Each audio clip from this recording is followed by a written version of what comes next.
പത്തനംതിട്ടയിലെ നവജാത ശിശുവിന്റെ മരണവുമായി ബന്ധപ്പെട്ട് അവിവാഹിതയായ യുവതിയുമായി അമ്മയുമായി അവിടെ സ്ഥലത്ത് തെളിവെടുപ്പ് നടക്കുകയാണ്. അതിന്റെ തത്സമയ ദൃശ്യങ്ങളാണ് പ്രേക്ഷകർ കാണുന്നത്. പത്തനംതിട്ട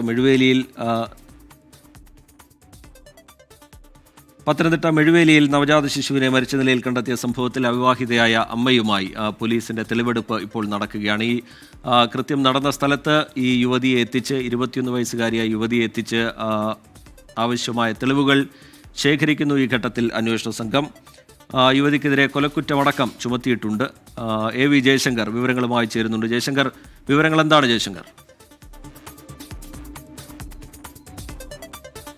റിജിത്ത, ഈ കുട്ടിയെ വലിച്ചെറിഞ്ഞ സ്ഥലത്തുൾപ്പെടെ പെൺകുട്ടി എത്തിച്ച് നിലവിൽ തെളിവെടുപ്പ് പൂർത്തീകരിച്ചു. ആ ശുചിമുറിയിലേക്ക് കൊണ്ടുപോയി. ഒപ്പം തന്നെ കുട്ടിയെ വലിച്ചെറിഞ്ഞ അടുത്ത വീട്ടിലെ പറമ്പിലും കുട്ടിയെ എത്തിച്ചു. അങ്ങനെ ഈ സ്ഥലം തന്നെയാണോ എന്നുള്ളത് കുട്ടിയിൽ നിന്ന് തന്നെ നേരിട്ട് അറിഞ്ഞ് ഉറപ്പിച്ചിട്ടുണ്ട്. എന്തായാലും ഇതുമായി ബന്ധപ്പെട്ട് പോലീസിൻ്റെ നടപടിക്രമങ്ങൾ പുരോഗമിക്കുകയാണ്. ഈ പുറത്തെത്തിച്ച് തെളിവെടുപ്പ് നടത്തിയ ശേഷം വീണ്ടും 21-കാരിയെ വീട്ടിലേക്ക് തന്നെ തിരിച്ച് പോലീസ് കൊണ്ടുപോയിട്ടുണ്ട്. എന്തായാലും ഈ തെളിവെടുപ്പ് ഉൾപ്പെടെ നിലവിൽ പുരോഗമിച്ചുകൊണ്ടിരിക്കുകയാണ്. പോലീസ് ഈ ബന്ധുക്കൾ ഉൾപ്പെടെയുള്ള ആളുകളെ സമാനമായി ചോദ്യം ചെയ്യുന്നുണ്ട്. എന്തായാലും ഈ പോലീസിൻ്റെ തെളിവെടുപ്പ് നടന്നുകൊണ്ടിരിക്കുകയാണ്. നിലവിൽ ആ പെൺകുട്ടി അവിടെ എത്തിച്ച് തെളിവെടുത്ത ശേഷം പോലീസ് ഉദ്യോഗസ്ഥർ മഹസറും മറ്റും തയ്യാറാക്കുന്നതിന് വേണ്ടി വീണ്ടും അങ്ങോട്ട് എത്തിയിട്ടുണ്ട്. അവരുടെ നടപടിക്രമങ്ങൾ നിലവിൽ പൂർത്തിയാക്കിക്കൊണ്ടിരിക്കുകയാണ്. ഈ പോലീസ് ഉദ്യോഗസ്ഥരുടെ ഉൾപ്പെടെ പ്രതികരണം ഇനി വരും മിനിറ്റുകളിൽ നമുക്ക് ലഭ്യമാകും. എന്തായാലും പോലീസിനെ സംബന്ധിച്ച് കൃത്യമായി തെളിവുകൾ ശേഖരിക്കുക, ഇതിൻ്റെ സ്പോട്ട് ഉൾപ്പെടെ മാർക്ക് ചെയ്യുന്നത് അവരെ സംബന്ധിച്ച് വളരെ പ്രധാനപ്പെട്ട ഒരു കാര്യമാണ്. അത്തരം നടപടികളാണ് അവർ നിലവിൽ നടത്തിക്കൊണ്ടിരിക്കുന്നത്. എനിക്ക് പിന്നിൽ കാണുന്ന ആ ശുചിമുറിയിൽ,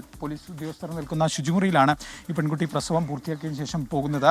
അല്പസമയം മുമ്പായി ശുചിമുറിയിൽ എത്തിച്ച് പോലീസ് കാര്യങ്ങൾ ചോദിച്ചറിഞ്ഞു. ഇത് തന്നെയാണോ സ്ഥലം എന്നത് സ്ഥിരീകരിച്ചു. അതിനുശേഷം ആ ശുചിമുറിക്ക് സമീപത്തുള്ള നേരത്തെ നമ്മൾ പറഞ്ഞ അടുത്ത വീട്ടിലെ പറമ്പിലും പെൺകുട്ടിയെ അവിടെ തന്നെയാണോ മൃതദേഹം, ഈ കുഞ്ഞിനെ ഉപേക്ഷിച്ച് ഉൾപ്പെടെയുള്ള കാര്യങ്ങൾ എന്തായാലും ചോദിച്ചറിഞ്ഞു. അങ്ങനെ വിശദമായി പോലീസിന്റെ ഭാഗത്ത് നിന്ന് ബന്ധുക്കളടക്കം വിശദമായി ചോദ്യം ചെയ്യേണ്ടതുണ്ട്. പോലീസിന് ആൺ സുഹൃത്തിനെ വിശദമായി ചോദ്യം ചെയ്യേണ്ടതുണ്ട്. പോലീസിന് അതിനൊക്കെ മുന്നോടിയായി ഏറ്റവും പ്രധാനം എന്നുള്ള നിലയിൽ സംഭവ സ്ഥലത്തെത്തിച്ച് തെളിവെടുപ്പിലേക്ക്, ഈ യുവതിയുമായുള്ള തെളിവെടുപ്പിലേക്ക് പോലീസ് കടന്നിരിക്കുകയാണ്. അതിന്റെ തത്സമയ ദൃശ്യങ്ങളാണ് പ്രേക്ഷകർ കണ്ടത്. ഈ തലക്കേറ്റ ക്ഷതമാണ് നവജാത ശിശുവിന്റെ മരണകാരണമെന്ന് നേരത്തെ തന്നെ പോസ്റ്റ്മോർട്ടം റിപ്പോർട്ടിൽ വ്യക്തമായിരുന്നു. അത് ഈ യുവതി സമീപത്തെ പറമ്പിലേക്ക് എറിഞ്ഞതിന് പിന്നാലെ കുട്ടിയുടെ തലയ്ക്ക് ക്ഷതമേറ്റു, പിന്നീട് മരണം സംഭവിച്ചു എന്നാണ് പോലീസ് എത്തി നിൽക്കുന്ന നിഗമനം.